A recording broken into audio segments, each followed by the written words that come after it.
어떤 아내가 남편한테 얻어맞았어요. 네. 그래서 가정법원 가가지고 이 남자를 구속시켜달라 요청한 거야. 가정법원에서 구속을 어떻게 시킵니까? 그러니까 가정법원에서 여긴 이혼만 된다. 그거는 형사적으로 처리해서 형사법정에서 다투시라. 네. 예, 아주 적절한 비유 아닙니까? 맞습니다. 저 영상 그 방금 보여준 영상이랑 예. 저는 어제 저녁에 우리 1타 강사 권성동 공무원 시험 합격은 1타 강사 권성동. 야, 그 권성동이 얘기하는 게 핵심이더라고요. 예. 헌법재판소에서 이 예. 형사범죄를 다루라는 건 예. 형사범죄 판결이 나올 때까지 헌법재판을 멈추는 거라서 예. 지연의 의도밖에 없다는 거다. 2017년 권성동이 한 말입니다. 공무원 합격은 권성동. 그럼요. 예. 성동이 형이 똑똑해. 아, 똑똑해요. 근데 사실 국민의힘 예. 의원들 특히 뭐 홍준표 시장 같은 사람도 그런데 이 사람들이 무슨 직함이 없거나 네. 혹은 권력이 없으면 사람들이 제정신으로 돌아와요. 아, 맞습니다. 근데 뭐 갑자기 권력을 얻고 뭐 원내대표든 당대표든 저기 사무총장이든 아니 그렇게만 되면은 네. 사람들이 맛이 가. 왜 그러는 걸까요? 그러니까 권력에 눈이 어두워져 가지고 그러니까 원희룡 같은 경우도 저 사람이 평범할 때는 막 MB도 비판하고 그래요. 뭐 민주주의를 얘기하고 뭐 네. 헌법을 얘기하고 그러는데 당 사무총장이 되더니 완전히 사람이 마탱이가 가는 거야. 이거 봐봐. 이번에 저 국토교통부 장관 했을 때도 그랬다고. 네. 예, 그러니까 저 당은 권력을 뺏어야 돼요. 맞습니다. 그 사람들을 위해서도. 맞습니다. 예, 네. 그래요. 아니 우리 저 사실 공수처 취재를 좀 하셨어요, 김태형 기자님이. 지난번에 제가 전화로 출연했을 때도 네. 이 상황을 정확하게 예견을 했죠. 네. 이렇게 될 수밖에 없는 구조였어요. 아니 그 구조가. 공수처는 왜 자기한테 수사를 하도록 그 윤석열 수사를 하도록 권한을 넘겨달라 네. 그랬을까요? 그러니까 요건 이제 그 당시의 공수처와 그 당시의 검찰 두 군데를 보면 너무 이제 자명한 상황이었어요. 검찰로서는 그 당시 상황에서는 민주당 그리고 공수처 심지어 여론까지도 윤석열 사건을 공수처로 넘겨라라고 하니까 검찰로서는 부담이 없었어요.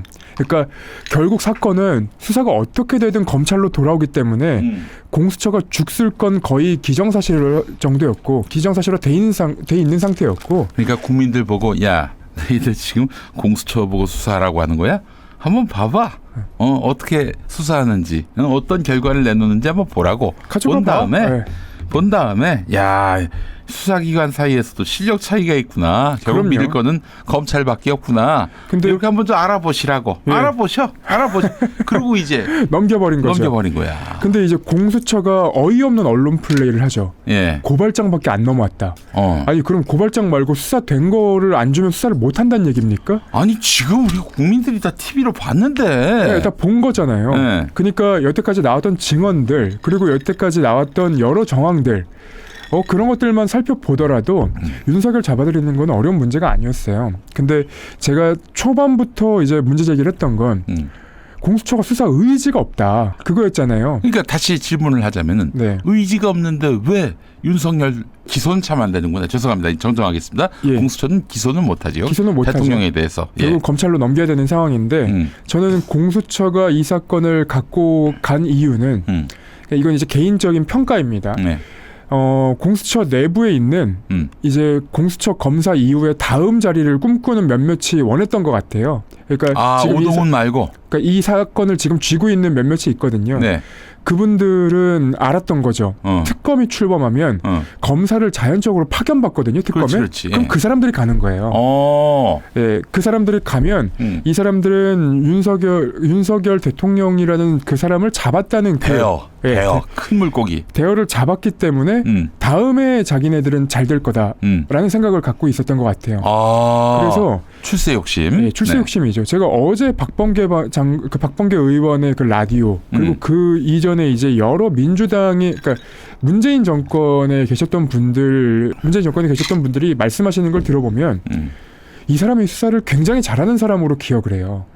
이 사람이 수사를 굉장히 잘하고 공수처에서 중심을 잡고 갈 거라고 이제 생각을 하시는데 지금 말씀하시는 사람은 특정 이제 인물. 출세 욕심이 있는 네. 그 이제 특검 출범하면 거기로 파견 갈 꿈에 젖어 있는 그 사람. 네. 그 사람이 잘할 거라고 저 문재인 정부 출신 인사들이 다 그렇게 알고 있죠. 음. 알고 있어서 이거 하나만 좀 정리를 하고 가면 이분은 이제 고발 사주 사건에서 이제 부장 검사를 했던 분이거든요. 그리고 제가 딱 이분만 그렇다는 건 아니고, 근데 그 특정 인물들 중에 한 명인 이분 같은 경우에는 고발 사주 사건 1심에선 유죄가 나왔었잖아요.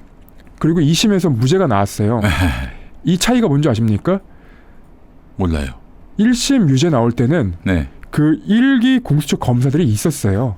수사를 했던 제가 능력이 있고 이 수사를 제대로 해왔다는 사람들.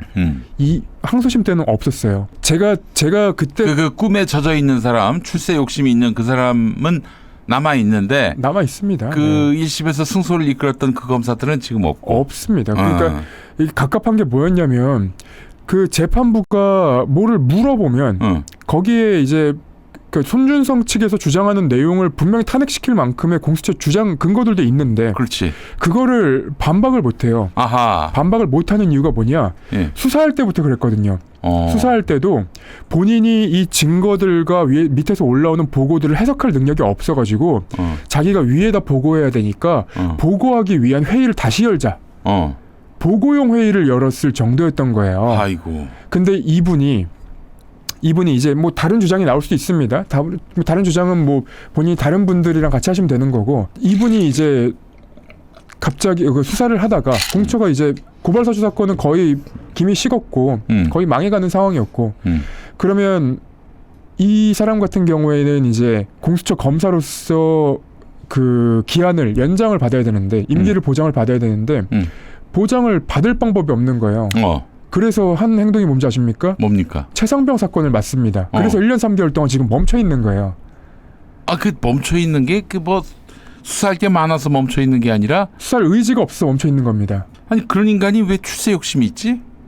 그런 분들이 이제 윗사람들이랑 굉장히 잘 지내더라고요. 그러니까 윗사람이라고 하면은 윤석열 정권 인사들? 아니죠. 그 예를 들면 이제 오동훈 같은 사람들. 오동훈 같은 사람. 그러니까 오동훈이 왔을 때 저는 그렇게 자신감을 보였던 이유는 이 사람을 저는 진짜 믿었던 것 같아요. 이 사람들을.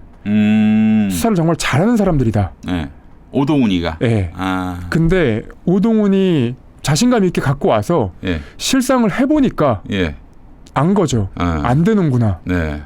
그러면 재빨리 다시 검찰에, 그러니까 검찰에서 온 사건은 검찰로 넘기고 경찰에서 온 사건은 경찰로 넘겨서 이 양 기관이 그냥 경쟁하게 하고 자기들은 빠져야 돼요. 우리의 무력함을 인정한다. 그렇지. 하고 넘어가야 되는데 문제는 이 체포영장을 발부하기까지 거의 한 달가량 수사가 진행이 안 됐잖아요. 그렇죠. 네. 이 이유도 사실은 앞에 있었던 이유랑 똑같아요. 체포영장을 발부하기까지 체포영장이 나올 것은 너무 분명하니 수사를 할 의지가 없으니까 체포영장 청구를 안 했던 거예요. 근데 그러면 체포영장 청구는 왜 했냐? 검찰로 수사권을 제2처벌 하라는 요구들이 나오니까 체포영장을 청구를 한 거예요. 이거 뭐라도 좀 일하는 척하기 위해서. 예. 그러니까 이건 이제 다 제 평가입니다. 평가입니다. 그리고 나서 어떤 일이 있었냐? 원래 체포영장 1차가 불발이 되고 나면 이제 그 다음에는 그러니까 1월 6일까지 기한이었잖아요. 그러니까 기한 내에 이 체포영장을 집행을 하지 못하면 일단 실패를 한 거잖아요. 첫 번째. 그러면 이제 사전 구속영장 청구를 해야 돼요. 그러니까 뭐 어떤 분들은 이제 뭐 큰 차이 없는데 뭐가 다르냐? 아니에요. 사전 구속영장 청구를 하고 그리고 이제 영장심사 윤석열이 안 나올 게 뻔하고 그러면 이제 체포를 다시 한번 하러 갔다가 이것도 안 되면 영장이 발부가 돼요. 구속영장이. 근데 구속영장 청구를 왜 안 하냐? 이게 발부가 될까봐 안 하고 싶은 거예요. 에? 그러니까 발부가 될까봐? 사실 구속영장은 윤석열이 안 나오고 지금 이 상황을 모두가 보고 있기 때문에 법원에서는 구속영장을 발부할 수밖에 없습니다. 영장심사 안 나올 거니까요. 네. 그게 싫은 거예요. 제가 평가하기로는 그렇습니다.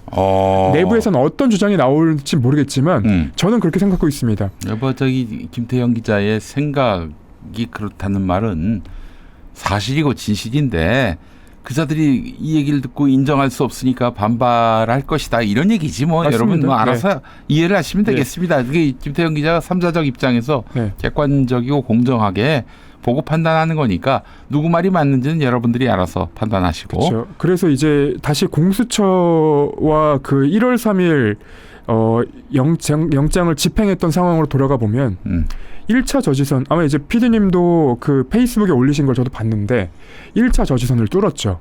그리고 2차 저지선을 뚫었죠. 그거는 거기 저 경호처에 파견된 경찰하고 군이 도와줘서 열린 거예요. 그렇죠. 사실 우리가 전 그날 이제 너무 이제 현타가 왔는데 1차 저지선을 뚫었다고 제가 박수를 치고 있는 거예요. 네. 와 대박이다 했는데 네. 근데 딱 한 5초쯤 지났을 때부터 야 근데 저지선이 있는 게 이게 정상이야 이거 미친 거 아니야? 이걸 뚫었다고 내가 기뻐해야 되는 건가? 사실 윤석열이 끌려 나오는 거 보는 거 외에는 기뻐할 상황이 아니었는데 그때까지 기다려야지. 그렇죠. 근데 이제 3차 저지선 네. 그 공수처가 언론 플레이를 했던 이제 뭐 개인 확의를 얘기하면서 언론 플레이를 했던 딱 그 3차 저지선에 경찰과 공수처 인력이 도착했을 때까지는 그 200명이라는 사람들이 모여 있지 않았어요. 근데 왜 그러면은 못 잡았냐? 그날 이 3차 저지선까지 갔는데 지금 이대로 밀고 들어가면 되니까 경찰로서는 의지가 있었던 것 같아요. 근데 그때 위기감을 느낀 박종준이 내려오죠. 그리고 공수처 검사랑 면담을 하러 티타임을 하러 가죠. 박종준 그 경호처장하고 공수처 검사. 네. 그 검사가 아까 우리가 얘기했던 네. 출세 욕구가 있던 그런데 실력은 없는 그 검사입니까? 예, 저는 그렇게 추측하고 있습니다. 예상을 하고 있고. 네. 예. 근데 그렇게 그들이 면담을 하는 사이에 예. 경호처와 온갖 대통령실 직원들이 뛰어나와서 200명의 스카를 짜여진 시간을 거예요. 벌어줬구나. 시간을 벌어준 거예요. 아. 그래서 그 자리에서 경호처장을 체포하자라고 했던 그 경찰관들 말까지도 네. 이제 보도가 나온 거예요. 그래서 그 경찰은 열불 뻗쳤겠네. 아니 18새끼 그 바로 체포를 해야지. 네. 그 새끼하고 티타임하고 들어가가지고 이게 시간을 벌어줘가지고 경호처 직원들이 사무직 직원까지 나와가지고 겹겹이 그냥 인간띠를 맞습니다. 인간 방패를 만들어 놔가지고 네. 결국 저 체포를 못하게 만들었다. 그날 경호처장을 체포를 했으면 네. 그 경호처 200명은 무력화되는 거였어요. 그렇지. 예, 지휘를 할 사람이 없잖아요. 지시를 할 사람이. 그러니까 체포를 했으면 됐는데 무력하게 1시 반에 점심 먹으러 내려가잖아요. 아, 또 점심 먹으러 내려갔어? 밥은 먹어야지. 공수처가 그 1시 반에 그대로 끝났어요. 그날 저희 그때 방송하고 있던 시간이 1시 반이었거든요. 아니 밥 먹으러 가려고 그거 5시간 반 만에 내려온 거예요? 그 밥 먹으라는 거는 그냥 제가 그냥 그런 아니, 사실 거다. 딱 시간이 그러니까요. 밥 먹을 시간이긴 합니다만. 네. 아니 어쨌든 네. 내가 격분했던 건 뭐냐면 우리가 그때 저 오마이TV에서 같이 방송했는데 맞습니다. 내가 격분했던 부분은 뭐냐면은 막힐 수 있어. 저지할 수 있어. 네. 게다가 저쪽에서 뭐 케이블 타이니 실탄 장착한 총기를 뭐 들고 있을 수도 있고 그럼 내려와야 되나? 아니죠. 내려오면 안 되지. 경호처가 개인화기 무장했다는 걸 사전에 몰랐습니까? 그러면 그 경호처가 개인화기로 무장하고 있어서 우리가 체포를 할 수 없었다, 엄두를 낼 수 없었다라고 한다면 앞으로 어떻게 우리 경찰분들 마약 수사하러 갈 때 우리 마약 범죄자들은 무조건 덤비거든요. 그렇지. 위험하니까 마약 수사하지 마세요. 예. 그리고 소방관분들 불 나면 불 위험해요. 네. 불 구경하러 가지 마세요. 불 네. 진압하러 가지 마세요. 그리고 어떻게 뭐 여러 이제 수사기관들이나 검찰이나 뭐 검찰도 마찬가지입니다. 앞에 이제 서초대로가 있으니까 거기 교통사고 날 수 있으니까 나가지 마세요. 그냥 검찰청에 계세요. 그 은행 강도가 들어가서 네. 막 총기로 위협하고 그러면은 총을 쏠 수 있으니까 네. 그거 진압하면 안 되겠네 그러면. 그렇죠. 그 논리예요. 그러니까 왜 공수처가 그 개인화기까지 앞세우면서 개인화기까지 얘기하면서 그렇게 언론 플레이를 해야 했냐? 네. 그날 경찰과 엄청나게 틀어졌거든요. 체포하자는 경호처장을 체포하면 현행범으로 체포하면 된다는 경찰의 말을 무시했기 때문에 네. 이거를 무마시키기 위해선 네. 개인화기 문제까지 꺼냈어야 되는 거예요. 그렇지. 그러니까 이 이후에 네. 제가 이제 취재를 하다 보니 지난주 토요일쯤에 경찰청에 뭐 서울경찰청인지 경찰청인지 제가 분명하게 얘기하지는 않겠습니다. 경찰에서 공수처 직원들이 보인다는 제가 제보를 받고 이제 그거를 지난주 토요일에 그 제가 회사가 없으니까 이제 다른 언론사에다가 넘겨줬는데 그 다음 날 오후 9시에 공수처에서 이 체포영장 집행을 일임한다라는 공문이 가요. 경찰한테. 네. 네. 그러면 토요일부터 일요일 사이에 어떤 일들이 있었을까를 제가 이제 역산을 해보면 체포영장 집행과 관련해서 공수처가 굉장히 수세에 몰렸던 거예요. 그래서 경찰로서는 야, 너네 때문에 이렇게 망했는데 어떻게 책임질 거냐라는 이제 책임론이 나왔을 거고, 근데 공수처에서는 그걸 이제 무마시키고 싶었을 테고, 하지만 그게 안 되니 니네가 해봐라라고 이제 던진 거. 그러니까 보통은 기관끼리 협의를 해갖고 이렇게 서로 같이 발표를 해야 되는 거지. 그렇지. 공조본이잖아요. 예. 근데 그거를 일방적으로 통보를 하는 경우가 어디 있습니까? 그 통보가 어디 있어? 그 서로 물 밑에서 협의를 하고 네. 최종적인 결론을 발표를 하더라도 해야지. 맞습니다. 그래서 맥락상으로만 두고 보자면 경찰과 공수처는 굉장히 틀어져 있는 상태고 그래서 공수처가 부담을 지지 않고 모든 꿀은 우리가 먹을 테니까 너네가 굴러봐라 라고 이제 던진 거예요. 맥락상으로 보자면. 야, 이건 진짜 저 개판 5분전이구만. 그렇죠. 근데 저는 경찰의 정무적 판단 그리고 움직임이 그 기민한 움직임 너무나 전 칭찬하고 싶은 게 그러니까 물론 이 수사기관 한 군데를 우리가 100% 칭찬하고 이럴 수는 없어요. 100% 신뢰할 수 없어요. 엄밀히 말하면 다 윤석열 따까리들이었어요. 네. 이게 이제 100% 신뢰하고 누구를 믿어버리고 누구를 하나를 특정해서 야 얘는 안 되고 얘는 된다 이렇게 얘기를 해버리면 그렇지. 결국은 정의로운 윤석열 시즌 2가 되는 거예요. 그러네. 네. 그러면 안 되는데 제가 경찰의 기민한 판단이 너무나도 다행이다. 너무 칭찬하고 싶다라고 말씀을 드린 이유는 그 자리에서 욕심이 있었던 경찰 수뇌부가 우리가 그럼 집행할게 줘봐라고 했으면 여기서부터는 이제 완전히 꼬이는 겁니다. 근데 그러니까 실제로는 이제 공수처가 안 입고 오니까 안 받았던 것 같아요. 근데 이게 법까지 검토를 하고 나서 저는 말했다고 워딩을 보면 그렇다고 생각을 하거든요. 네. 그러니까 우리한테 넘어오면 법적인 문제가 있다. 그러니까 니네가 해라. 이렇게 이제 돼버리니까 공수처도 뜨끔한 거예요.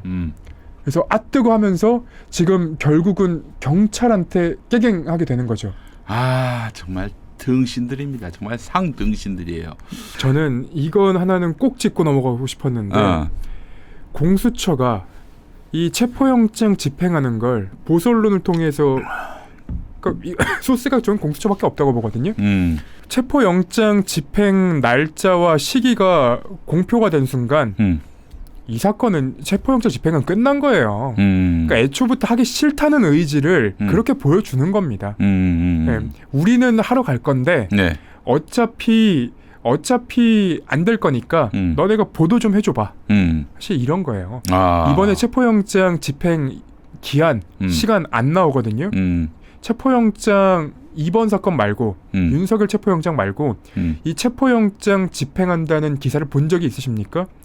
몇 시에 언제까지 그런 건 나오지 않아요. 왜냐하면 체포는 불시에 가서 그렇지. 해갖고 나와야 되는 거기 때문에 네. 그런 게 안 나오는데 그게 나왔다는 것 자체가 애초부터 수사할 의지가 없었다. 그날 그냥 나올 생각이었다. 저는 그렇게 봅니다.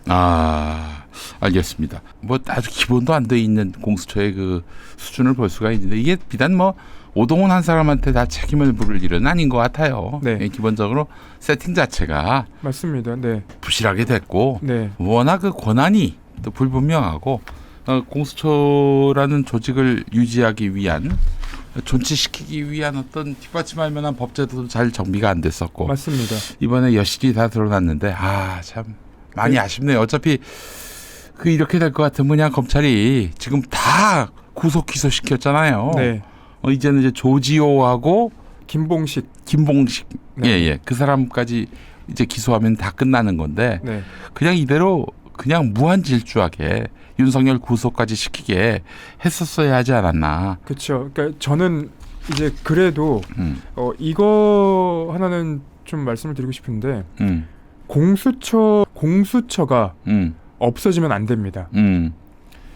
우리가 이전에 박근혜 탄핵할 때 있잖아요. 네네. 그 당시에 국민의힘 측 인사들이 나와서 얘기했던 게 박근혜 탄핵을 얘기하면서 뜬금없이 개헌을 얘기하거든요. 근데 그때 이제 유시민 이사장이 했던 얘기가 뭐였냐면 헌법이 잘못했습니까예요.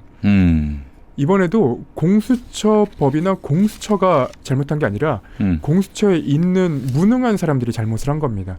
그러니까 이번에 아주 좋은 선례가 하나 생겼어요. 뭐냐면 여태까지는 검사들을 수사를 하려면 검찰의 구속영장, 검찰의 압수수색영장을 모두 이제 청구를 해야 되기 때문에 막혔었거든요. 근데 이번에 경찰과 공수처가 공조하면서 어떤 선례가 생겼냐면 대통령이든 고위공직자 누구에게든 특히나 이제 검사에게도 적용될 수 있도록 체포영장, 압수수색영장이 공수처를 통해서 된다는 거를 이번에 알게 됐거든요. 그러면 앞으로 경찰이나 공수처가 이 존재가 있어야 검사들을 수사할 때 이 시스템이 유지가 될 수 있습니다. 그래서 저는 공수처 검사들을 바꾸되 그리고 법을 조금 더 정비를 하고 보완을 해서 공수처가 제대로 된 역할을 할 수 있도록 해야 되지 이 공수처 자체를 아예 없애버린다는 거는 약간 이제 전 반대를 좀 하고 있습니다. 그럼요. 예를 들면은 공수처장에 예를 들어서 뭐 꼭 그분이 돼야 한다는 얘기가 아니라 최강욱 같은 사람이 공수처장이 돼가지고 진짜 그 양반이 그 군검찰이 있었을 때 막 장군들 잡으러 다녔거든요. 그 자기 상사인 사람들을 잡으러 다녔어요. 다 구속시켰고 그런 결기와 의지를 갖고 한다면은 공수처 조직은 하루아침에 될 수 있습니다. 생각해 보시면 오동훈 같은 사람 갖다 안 치니까 이게 있는 조직도 막 생긴 조직도 그냥 온갖 상처가 나고 그러는 거 아니겠어요? 그러니까 생각해 보시면 이 공수처가 가장 큰 문제가 뭐냐면 공수처 검사들의 임기 보장이 안 돼요. 그래요. 3년 단위로 다시 그 재신임을 받아야 돼요. 그래서 그 공수처 1기 검사라고 했던 그러니까 의지를 갖고 들어왔던 공수처 검사들이 다 나가게 된 거예요. 그리고 수사관들도 다 나가게 됐어요. 그러니까 이 신분 보장을 해줘야 이제 안 나갈 수 있는 건데 신분 보장이 안 되니까 지금 제대로 된 능력 있는 인력들이 못 들어오고 있는 거거든요. 그렇지. 그러니까 그런 부분은 보강이 돼야 돼요. 이 정권에서 또 그 공수처를 고사시키려고 하고 있으니 들어가 봐야 가시밭길이다 해서 또 좋은 인재들이 또 모이기도 힘든 상황이고요. 그래서 그렇게 보완을 하고 나면 저는 사실 이번에 공수처에 이런 상황은 사실 없어야 되지만 만약에 특수부 부장검사가 한 4-5명 있다고 봐요. 지금 인력 비슷하게. 그러면 윤석열 못 끌고 나왔을까요? 끌고 나왔죠. 왜냐하면 온 국민이 등 떠밀어주고 있고 그럼 여론도 그때까지는 이거는 이제 체포하지 않으면 안 되는 분위기였어요. 그렇죠. 그리고 심지어 우리 국민들 얼마나 그 키세스 전사들 그분들 가슴이 보면은, 너무 아파요. 뭐 가슴이 아픈 분들도 있지만은 저는 이 민주주의는 어떻게 흔들 수 없는 민주주의구나라는 또 믿음을 또 갖게 해주었고요. 맞습니다. 그래서 그날 그런 분들까지 봤으면 공수처 오동훈 처장은 이 퇴각하라는 명령을 내리면 안 됐던 거예요. 그러니까 저는 다른 것보다도 거기 버텼으면 당신들 체포할 때까지 우리는 못 나간다. 거기 버텼으면은 그러면 이제 시민들이 또 몰려온다고. 그렇죠. 그 한남동 관절을 삥삥 둘러싼다고 윤석열이가 기어 나올 수밖에 없어요. 그리고 경호처 직원들은 아마 공포탄 한 발이라도 쐈잖아요. 그러면 진짜 온 산맥에 사람들이 다 있는 거를 보게 됐을 거예요. 그럼요. 민중 봉기의 날이었을 겁니다. 그날은.